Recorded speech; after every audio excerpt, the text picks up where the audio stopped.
Good morning friends. तो मेरा नाम गुलिंदर सिंह है, डिस्ट्रिक्ट होशियारपुर जो कि स्टेट पंजाब के अंदर है, वहाँ का रहने वाला हूँ।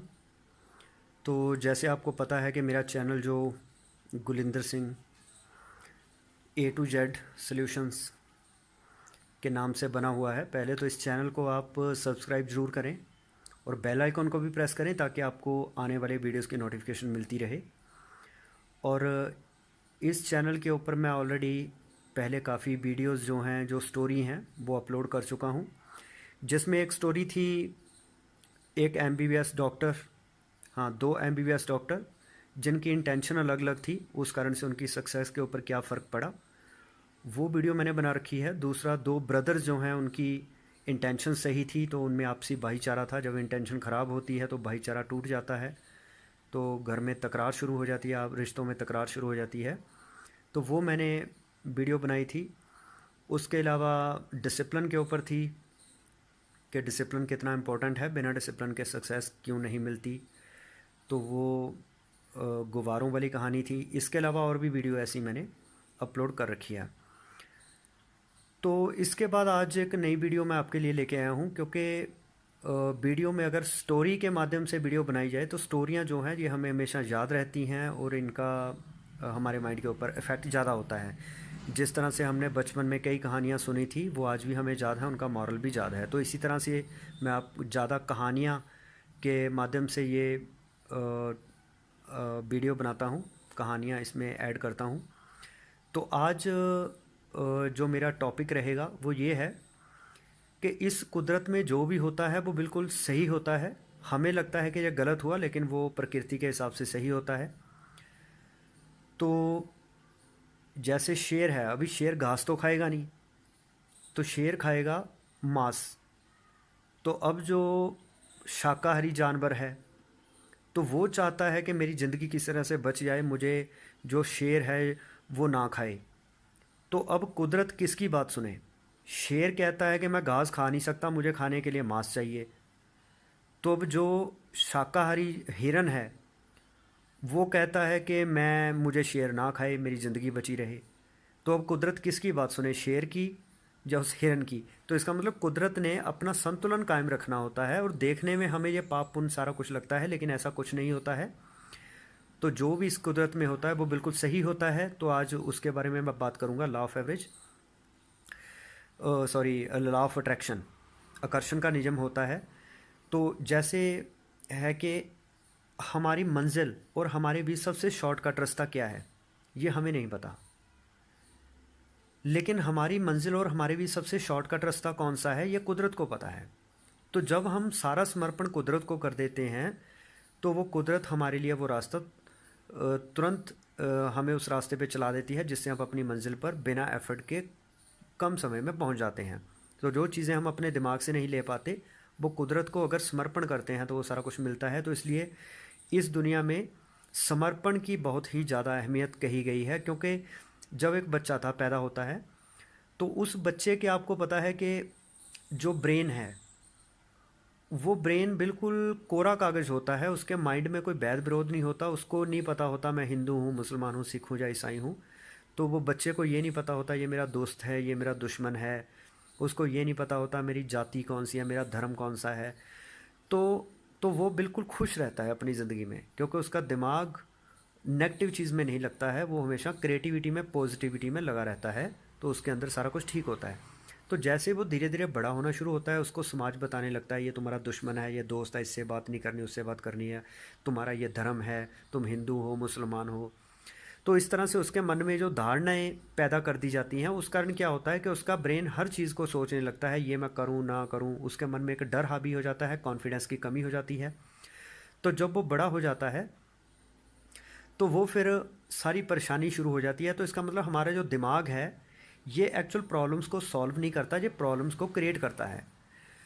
तो इसीलिए समर्पण को सबसे बड़ा कहा गया है, क्योंकि हम जितना सोचते हैं परमात्मा उससे कहीं बड़ा और कहीं काफ़ी अच्छा सोचता है। जो हमारी प्लानिंग है, जो बड़ी छोटी सी प्लानिंग है, जो हमारा दिमाग है बड़ा छोटा सा दिमाग है, लेकिन जो कुदरत है इसका बहुत बड़ा दिमाग है। तो कुदरत जो भी फैसला लेगी वो हमारे फैसले से कई गुना अच्छा होगा। और हमारे लिए कुदरत हमें वो नहीं देगी जो हमें अच्छा लगता है, कुदरत हमें हमेशा वो देगी जो हमें हमारे लिए सही है। ठीक, अगर कुदरत हमें वो देने लगे जो हमें अच्छा लगता है, फिर तो सारी तहस नहस हो जाएगी। कुदरत हमेशा हमें वो ही देगी जो हमारे लिए अच्छा है।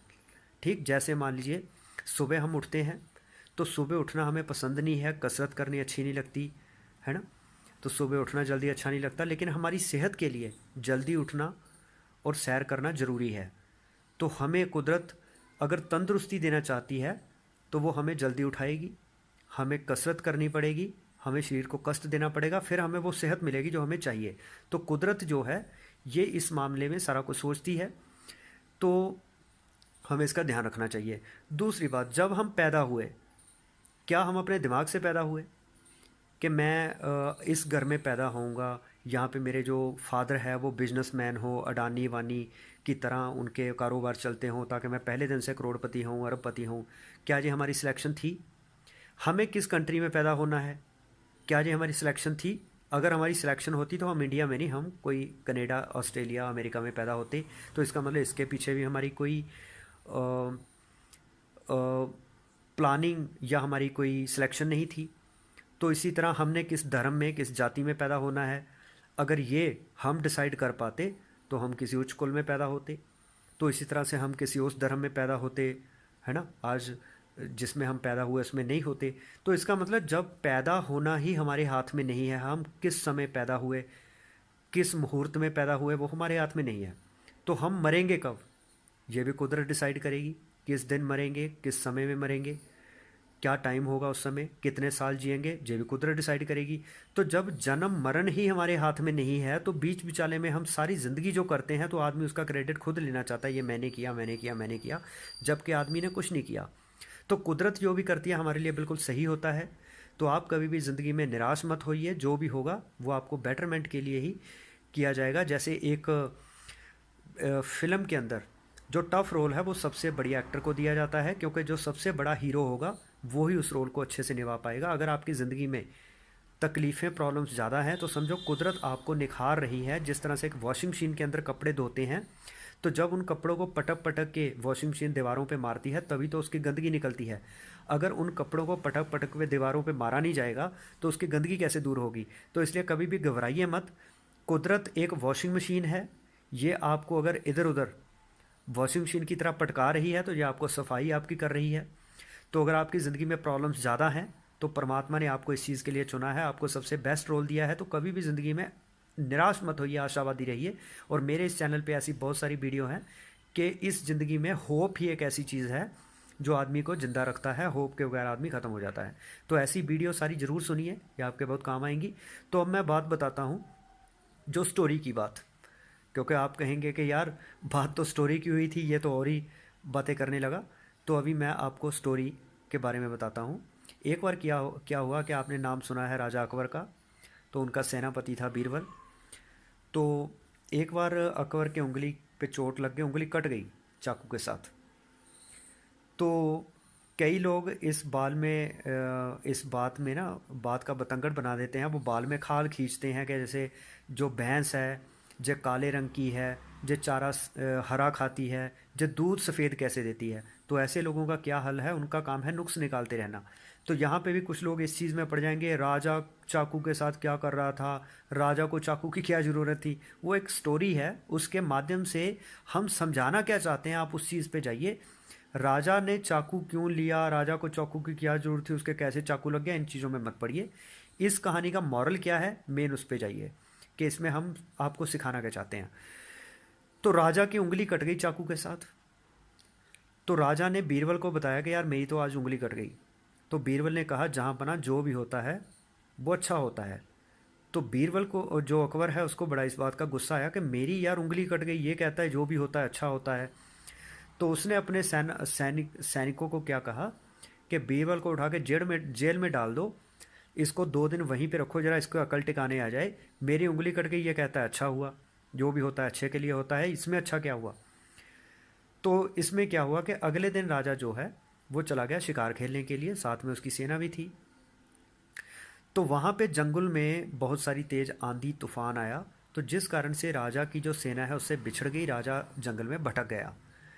तो वहाँ पे जो कबीले वाले थे उन्होंने देनी थी बलि किसी आदमी की, देवताओं को खुश करने के लिए। तो उसी समय उन्होंने देखा राजा, तो उन्होंने उसको पकड़ लिया।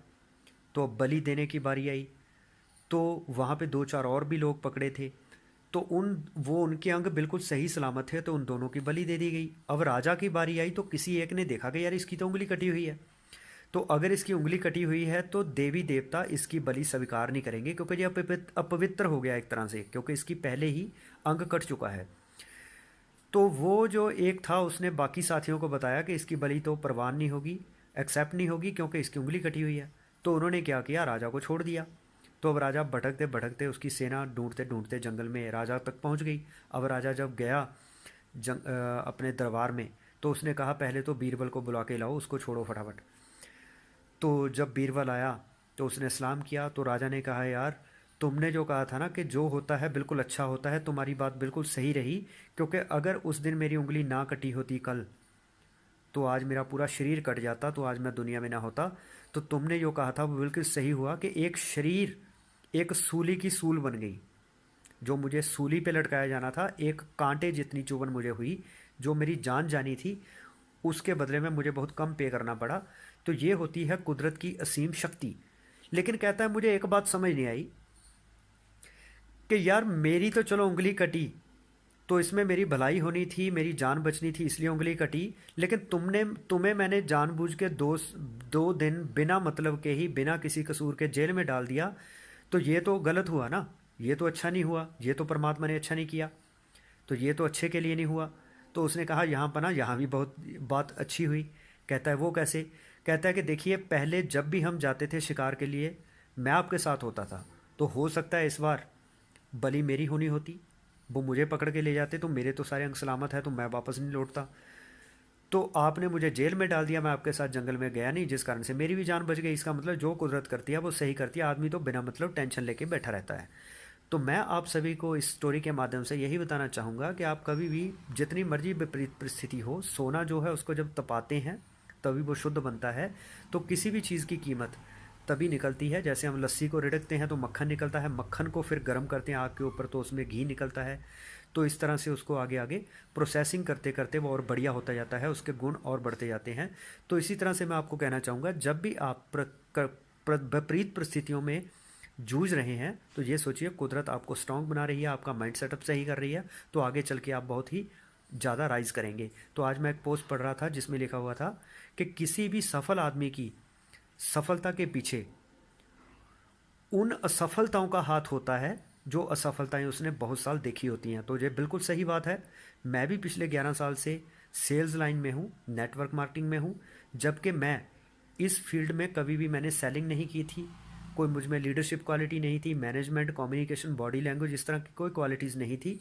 ये सारा हमने जो स्ट्रगल की पिछले 11 साल में, तो उसका नतीजा है कि आज हम एक अच्छे लीडर हैं, आज हमारा ऑल इंडिया में नाम चलता है।